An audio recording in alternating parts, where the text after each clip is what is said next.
Hey, what is up guys? It's your boy Speed here, and today we're going to be looking at Liquid Nisha's mid-sniper gameplay. This is going to be a fun match because he goes 11-0, and they dominate Enigma Galaxy. Now, Enigma Galaxy went for a very weird draft this game. So weird that I decided to make a video about it. They go for a tri-lane draft with a solo lane, safe lane Enigma, and then an off-lane Luna. Well, it's not really off-lane Luna, but you get the point. They go for a tri-lane strategy. So I made a full draft analysis over on the website, which you guys can sign up to down below. But yeah, in today's video, we're going to be looking at Liquid Nisha's mid-sniper.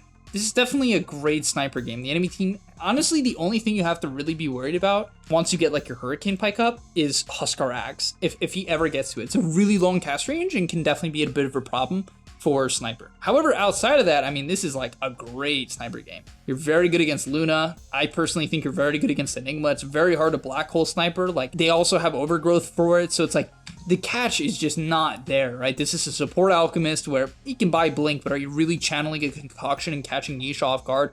Probably not, right? So it's going to be a free sniper game. I mean, it is a free sniper game. Obviously, that kind of plays out based on him going 12-0, and so let's get into it. Also, I want to tell you guys that if you've been struggling with solo queue and you're looking to get to the next rank, I'm going to be able to help you. Like, literally, with the gameleap website, I'm going to give you guys guides that are going to make it unbelievably clear on what you need to do. So if you've been stuck in the solo queue grind, you don't know what to do, and you want to become absolutely broken, but like actually you want to become much better at Dota, and you want to take it more seriously, the gameleap website is going to help you do that. So click the link down below. I'm going to help you get to the next rank, and I'll see you there. In terms of the laning stage, mid-sniper tends to not go for bottle. He just buys a lot of regen. You don't need that much mana regen if you're going to max E and max W. And I would say against something like Huskar, the shrapnel is not necessary. The reason why it's generally not necessary is as long as you kite out in between auto attacks, as we'll see him do here, you can kind of just beat this guy up. As if he, bro, oh my, wow, if he didn't miss and kept getting headshots, that was probably a kill. And I think he felt that way as well. But yeah, I mean, the sniper against Huskar matchup, I would definitely imagine it's sniper favored, as he's just clicking MMR, right? Just clicking him and clicking him and clicking him. And I think he understands, yeah, anytime you're against like a melee hero, why take the shrapnel? You know what I mean? Why take the shrapnel? I would say the shrapnel is definitely better in more like medium lanes where you want to like zone the enemy off the wave and be able to push it in later on. But, you know, when you're against something like Ember or Void Spirit or something like Huskar, where he's like a low range hero, you can try to punish. MMR doing a pretty great job though of getting a lot of last hits and not getting killed, right? I think Nisha was definitely hoping to pick up a first blood because now MMR is actually healed up quite a bit and is in a decently comfortable position. And we actually are going to see Nisha take the second point and take aim, so just wanting to completely outrange the inner fire of the Huskar, making sure he cannot get disarmed and really just not get auto-attacked at all. So it's going to allow him to auto-attack without drawing too much creep aggro and taking damage from Huskar as he just beats into him, right? From there, the Huskar doesn't even come back to lane, so he actually decides to hold the point, which makes sense. I think best case scenario, you go 0-2-2 into 4-2-2, maxing out the shrapnel. And the reason why is shrapnel tends to be a little bit better for rotating and farming. So I definitely suggest if you're like giga dominating the lane and the enemy isn't leaving, yeah, you can take the third point and headshot, right? You can take the third point and headshot, use that take aim, and really bully them out as he's looking for the Huskar. Just being such a nuisance. And he's hitting the mid tower.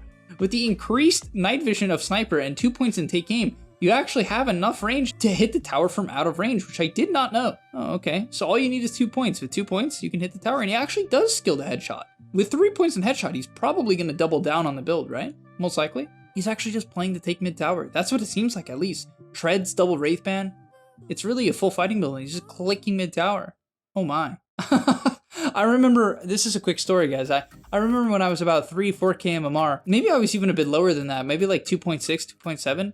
This was like a long time ago. At that time, I played a lot of mid-sniper, and my goal per game was to see how fast I could take the mid-tower. And I would just win my lane by like clicking them with headshot, and then I would just try to take the tower as fast as I could by clicking it. And I was like so convinced it was just good. Who knew I was like 7 years ahead? Either way, yeah, this is pretty insane. He has not skilled his next 2 skill points, so making me think that the third point in headshot is definitely a bit weird. I can't imagine it's some like damage tip point. So yeah, I think it's mostly just a situation of him thinking like, okay, maybe the Huskar would come back. I'll skill the third point in headshot, but yeah, it takes the mid tower 7 minutes in. Enigma Galaxy just gives it up. He didn't get the last hit, which is kind of unfortunate because he put all that time in. But now he rotates bottom, taking the third point and take aim. Is he going to skill assassinate? Taking the third point and headshot, fourth point and headshot, and gets glimpsed back.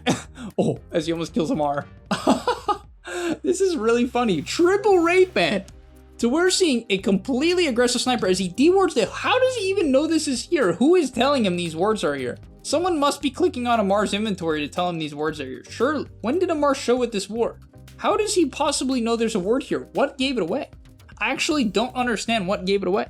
Unbelievable. I actually cannot understand why he would possibly... Someone must have reacted to something. Maybe Amar went for a rune immediately? That must be what it was, surely. All right, in this point of the game, I mean, this is just hilarious. He got an illusion rune, so he's using the illusions just to kind of mess with the Huskar and get information. And then with the points in headshot and take aim, he's just like ready to go in. Zai actually came mid on the Snapfire, so they're really looking to close down the map on Enigma Galaxy. And I think the reason why they're doing this is like, their heroes are just so bad early on. Like, Enigma doesn't like to rotate, Huskar's pretty weak at this point of the game, Luna is like horrible, especially if she's maxing like glaives.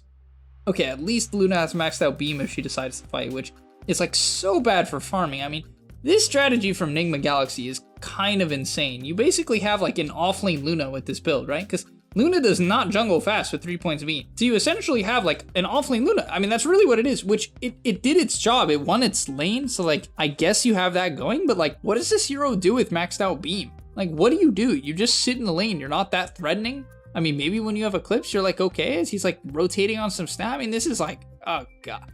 I don't know. This draft is like so hard to play, but getting back to the point on Nisha, he actually got Amar to deny himself here with the illusion rune. He kind of just walks up, and with the bonus night vision, like Sniper's one of the best heroes in the game during night because Amar does not see him here. Just for some perspective, unless Amar has a ward, he does not see him yet. Amar does not see him, so he's able to get the couple of shots off, proccing the headshots, slowing down Amar, and Amar gets lucky. I mean, there's no other way to put it. Amar gets lucky. He was completely dead and gets denied by a neutral creep, but at the end of the day, they find a triple stack, and Zai ults it, deciding that dropping Snapfire ulti is worth a stack, which, I mean, it makes sense. You get a ton of neutral items, you take away the fast neutral items from the side of Enigma, and of course, a ton of golden XP. So, yeah, I mean, really cool play as he gets a haste rune, and Sniper with haste rune is actually just a menace, as they're going to try in the Huskar. I don't know. Why would you toss him to the Sniper? Towards this, oh, that was kind of weird. Does this work? Oh my gosh, it actually works. Shrapnel for vision. Can he get the job done? Yes. Wow. Yeah, I mean, they just know. Like, this tiny sniper is actually just insane. It's just, like, so scary. It's actually just so insanely scary. He's just playing like a menace. I mean, the haste run on sniper is crazy because this hero does a ton of damage at this point of the game, like a ridiculous amount of damage when you max EW. But your problem is mobility, right? You have an issue where like you could get gone on, you could get caught and get stuck. Especially with no points in shrapnel, it's hard to disengage. As he rotates top, wow, big rotation to the top side of the map. I wonder why they're doing this on the side of Liquid. Maybe they just feel like because Enigma is such a greedy team comp, taking these early towers, kind of taking their stacks, taking the early objectives, whether or not it's like a big stack or the tower is like a good idea, right? So they take the safe lane tower as they get a toss back on a Kurok here, getting mid-wave, picking him off. Beautifully done. They're going to push in mid-wave now. So you see the Huskar. Oh no. Wow, he actually just dies to that. This Huskar is not looking good. He is bottom of the charts now on the Huskar. And there's no one who can create space. They have no hero that fights. Like, Liquid has all these active heroes. They have a Snap, they have a Sniper, they have a Tiny, even Razor. Treant's not that good at this point in the game. I mean, he's okay. Depends on his build. Okay, he's max armor. So, you know, he's like providing armor to whoever needs it. Mostly probably the Razor. But yeah, at this point in the game, it's actually insane. They're just playing as a ball. Like, they're just playing as 3 and looking to fight. Like, they know Enigma doesn't want to group up, right? Enigma just kind of wants to do their thing and chill. And even if Enigma does group up, it's like, how are they going to... I mean, I guess they have Glimpse at this point, so they could potentially run up a hill and find a kill. And they do find the kill on the Zai, which is, like, really great. I think that's a good move from Enigma. They needed that kill. Like, they super needed that kill. I think Enigma needed to group up earlier, honestly, as they're going to find Kuroki on the hill, just peep him down with a headshot. So much damage, man. When Take Aim is active, it does way too much damage, especially at level 10 when you get the 30 headshot damage. I mean, headshot does 140 damage per shot, guaranteed for 3 seconds, which with, 0.69 every second on attacks, that's just a ridiculous amount of damage, right? You're getting nearly 4 or 5 guaranteed procs. So much damn damage.